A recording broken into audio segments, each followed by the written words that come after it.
mais elle a une essence de base qui la maintient, qui la soutient.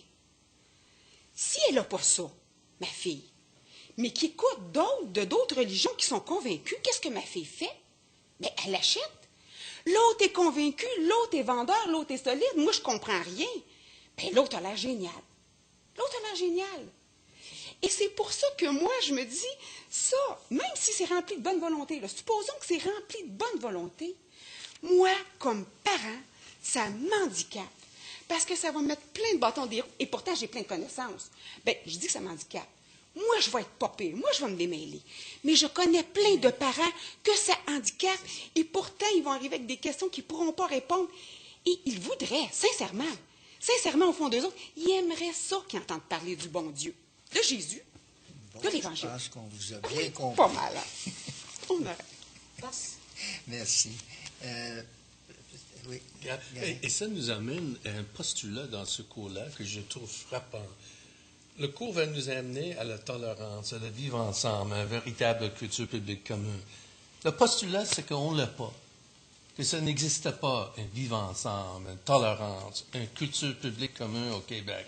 Ça, c'est quand même vraiment choquant dans le sens que ce qu'on possède, ce qui est notre héritage, qui est très bien fonctionné. La société québécoise est une des sociétés les plus tolérantes qui existent au monde. C'est une société où ils vivent ensemble, une civilité absolument extraordinaire. On parlait l'autre jour comment on fait ces transitions dans la civilité. Et c'est une société qui a une culture publique commune. Alors, le postulat, pas seulement, il fait abstraction de ça, mais ça amène à nous déposséder de ce qu'on a, c'est-à-dire de mettre notre fille dans une position où, parce qu'elle n'a pas maîtrisé ou appris ou approprié son culture publique, qui est au fond chrétien, qui est une inspiration chrétienne, son vivre ensemble, son tolérance, parce qu'elle n'a pas la confiance de ça, elle est dépourvue devant ces autres qui l'ont, c'est-à-dire c'est un acte de dépossession culturelle. Puis je voudrais rajouter quelque chose. Brièvement. Oui, l'enfant qui veut jouer avec son voisin dehors, au ballon, il ne va pas lui demander de quelle religion tu es, toi. Il va dire, as-tu 2 pieds, as-tu 2 mains? Viens, on va aller jouer au ballon, tu peux. Ça, ce problème-là de social, de malaise face aux cultures, c'est un problème d'adulte. C'est pas un problème qui est vrai chez les jeunes du primaire. Bon, c'est tout.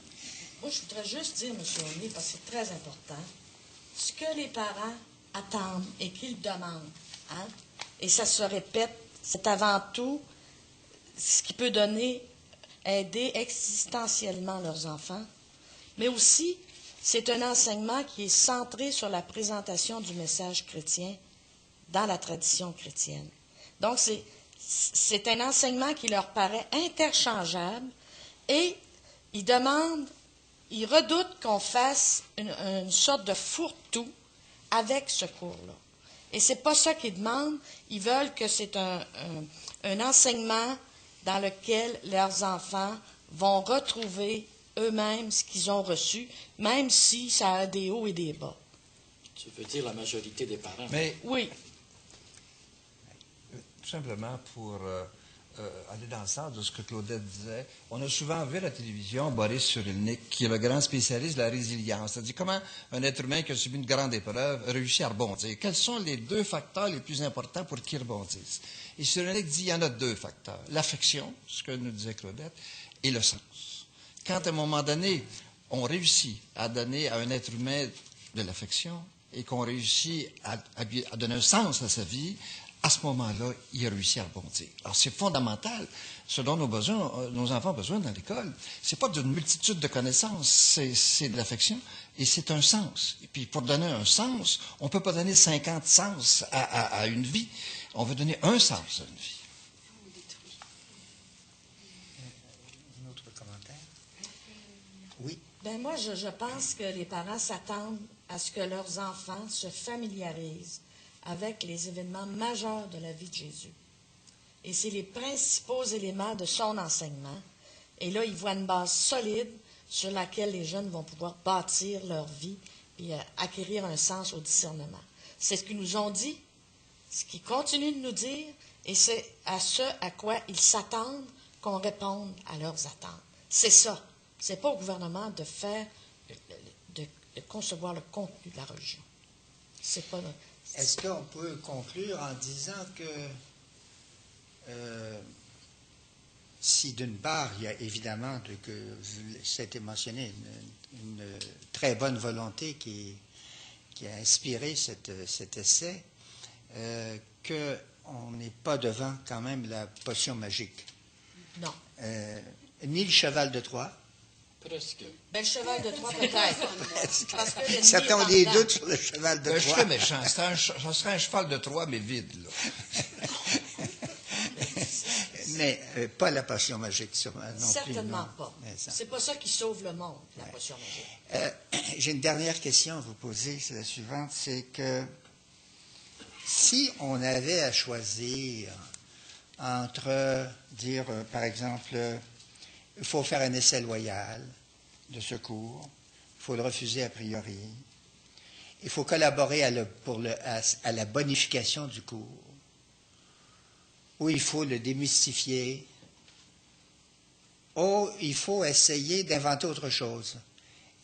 Qu'est-ce que vous seriez porté à répondre? Mais moi, je me dis, pourquoi faire changer quelque chose qui marchait? C'est sûr que c'était pas parfait.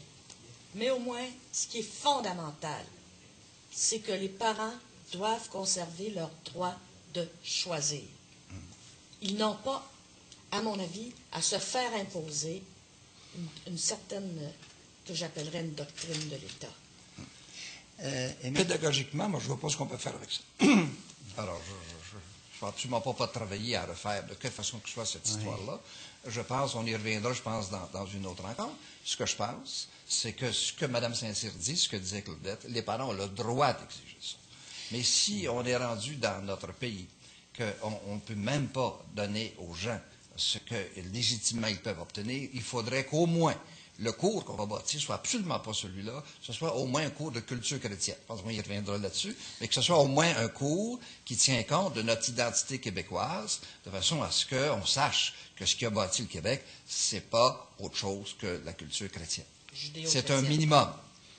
Je dis que l'idéal, ce serait d'en arriver à ce que disaient ici mes collègues, mais que si, ça serait épouvantable ce que je dis là, si on est rendu si peu démocratique, et si l'État est rendu si puissant, qui peut imposer une conception de la religion aux gens, si on est rendu si loin que ça, bien, qu'au moins on sorte de là et qu'on soit honnête, qu'on n'appelle pas ça un cours d'éthique et culture religieuse, qu'on dise on va vous donner un cours de culture chrétienne et on va vous expliquer en quoi le christianisme a marqué l'Occident en général et le Québec en particulier. Ça serait une solution de rechange. C'est pas l'idéal que je dis là, mais ça serait au moins honnête.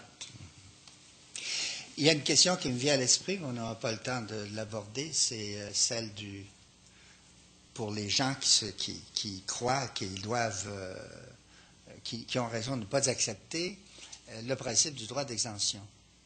Mais je pense que je vais réserver ça là, parce que c'est le temps qui nous était imparti était un peu trop bref. Mais il y a une chose qui me semble d'autre part aussi se dégager de ce qui a été dit, c'est que il faut chercher autre chose. Il faut offrir autre chose parce qu'on ne peut pas simplement refuser, mais voir qu'est-ce que c'est que l'on peut inventer. Là. Il va falloir faire un certain effort peut-être d'imagination. Et disons que c'est à peu près c'est la question en fait que nous allons aborder une prochaine fois. C'est comment bâtir autre chose et quoi offrir dans un contexte de liberté de choix des parents, puis dans un contexte de liberté religieuse. Ce qui m'inquiète, là, c'est la posture professionnelle. Alors, un professeur qui ne se prononce pas à nulle part. Moi, je ne sais pas, mais j'arrive, moi, mettons, je suis l'enfant de Madame Lavallée. Puis je suis habituée avec une mère qui se prononce, puis qui me dit, qui m'enseigne comme il faut les vérités, puis le bien, puis le mal. J'arrive à l'école avec un